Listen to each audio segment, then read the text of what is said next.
In the name of God, creating, redeeming, sanctifying. Amen. He loved being with people. He went up his mountains to pray alone often, that is true. But Jesus loved being with people. We saw this as we read this strange Lenten time through the stories from John's Gospel. We saw him meet with the religious leader Nicodemus, who at the time did not understand him, and with the Samaritan woman at the well, who knew him almost straight away. We saw him heal a blind man touching his eyes and cry the dead Lazarus into life. Jesus loved being with people. He taught them, he ate meals with them, he healed them, he confronted them with the truth that following him meant taking up their crosses as he was about to take up his own.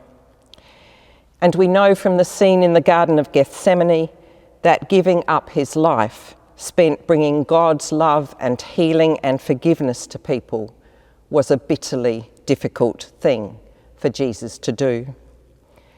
"Take this cup from me," he said. But knowing that his Father's will was that life would come through his giving up his own life, Jesus said, "Not my will, but yours be done." And so this day, Good Friday, we look at the cross.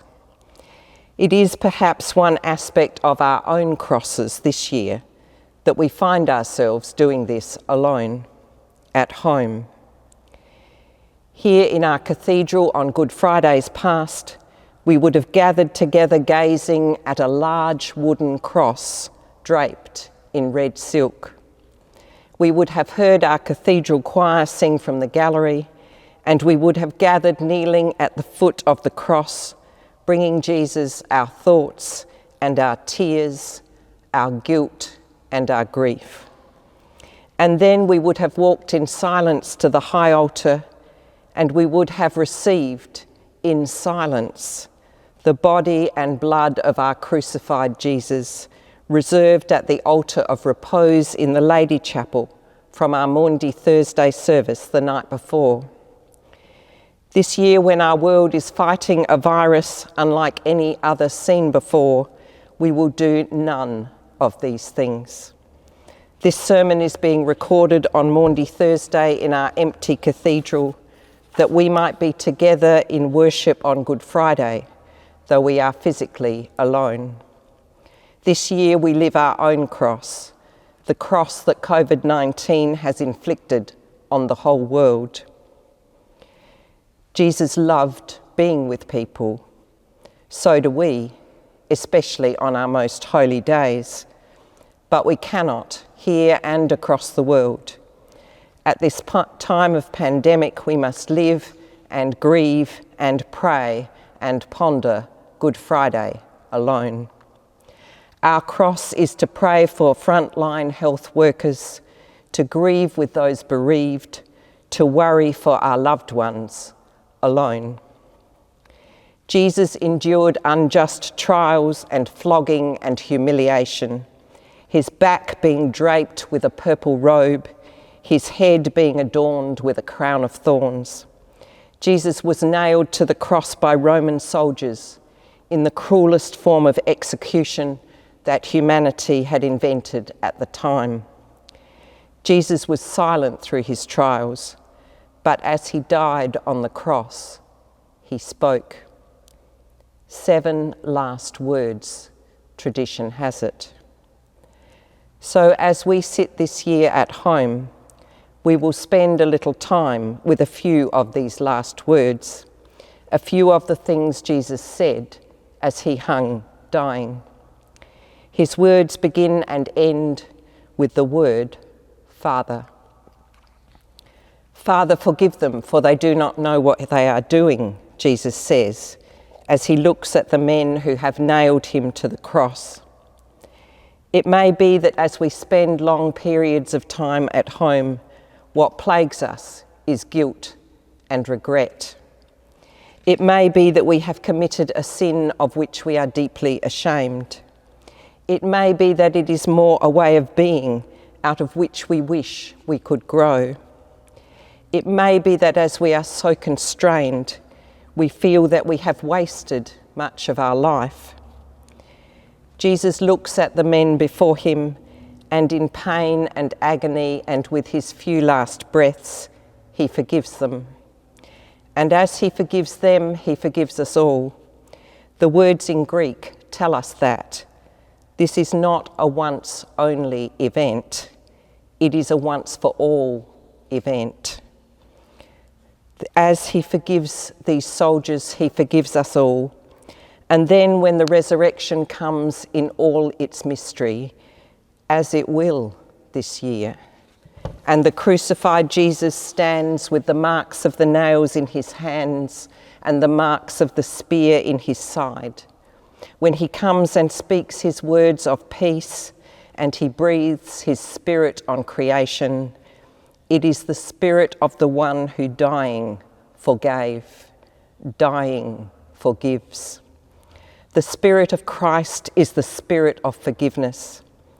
This is something of the way in which God in Jesus' death forgives the sins of the world, forgives those things that plague us as we have so much time to ponder our lives alone. On the cross, Jesus sees before him his mother and sees before him his disciple John. Jesus says to his mother, "Woman, here is your son." And he says to his disciple, "Here is your mother." Are we separated from our sons and daughters, our mothers and fathers? Are we unable to see them as they need the sort of care we cannot give, and the place where they live is closed to all visitors, even those who love them as we do? Jesus sees all pain, all suffering, all loss at this time of his pain and suffering and loss. Here we see from Jesus' cross whispers of a new home created, motherhood, sonhood reimagined, loneliness healed. Jesus was so close to God, the God he called Abba, Father, and I do not think that he ever expected that closeness to go away. On the cross, Jesus feels that his Father is absent. My God, why have you forsaken me?" he cries. Jesus here embraces human despair, human terror. Jesus hangs in solidarity with all who have felt abandoned by God. Jesus knows acute physical suffering and the terrible mental and spiritual suffering that can go at its side. Jesus endures what we endure, chooses to endure what we endure, when terror and pain wrenches us apart and we have nothing on which to cling. Jesus endures our loneliness now. Is the separation from those we love and the work that gives our life meaning and the church community that helps us know God's love almost unbearable some days? Do we cry to God, "Why have you forsaken me? Why have you forsaken us?" And where is the loving Father as Jesus hangs dying? What is happening in the life of God? Has God the Father abandoned God the Son? I do not think so. The theologian Jürgen Moltmann writes in his book, The Crucified God, "In the surrender of the Son, the Father also surrenders himself. The Father who abandons him and delivers him up suffers the death of the Son in the infinite grief of love. The Son suffers dying, the Father suffers the death of the Son. The grief of the Father is just as important as the death of the Son. The deep community of will between Jesus and his God and Father is now expressed precisely at the point of their deepest separation in the God-forsaken and accursed death of Jesus on the cross.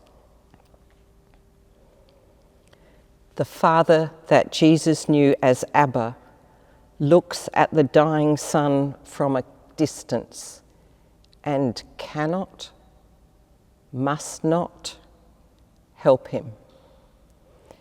There is separation in the life of God, in the Trinity, that the world might be redeemed. In the dying of Jesus, God endures separation. We are not now alone in this. Jesus' final word on the cross is again addressed to the Father. Father, into your hands I commend my spirit. Jesus' first and final words are spoken to the one in whom he lived his life, the one whose love his life and death made known, his Abba, his Father. A Jewish child, Jesus would have said his prayers before he went to sleep. The prayer at night time comes from Psalm 31. Father, into your hands I commend my spirit. As he dies, Jesus prays. And he shows us how to commit to God wherever it is we find ourselves, in whatever pain we find ourselves. At this time when the world is in the grip of a COVID-19 pandemic, Jesus on his cross shows us how to pray. With his final breath, his final word, he shows us how to hand our lives and our fears and our loneliness to God, praying the prayer of utter trust. Father, into your hands I commend my spirit. Jesus loved being with people, but he gave this up. As we gaze at Jesus dying, speaking words that echo across creation, reaching out to us in those words, one thing we know. This is God we see on the cross.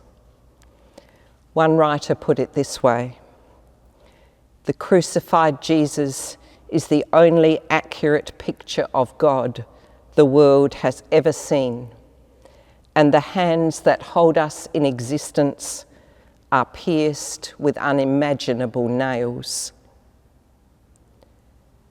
Behold the crucified Jesus.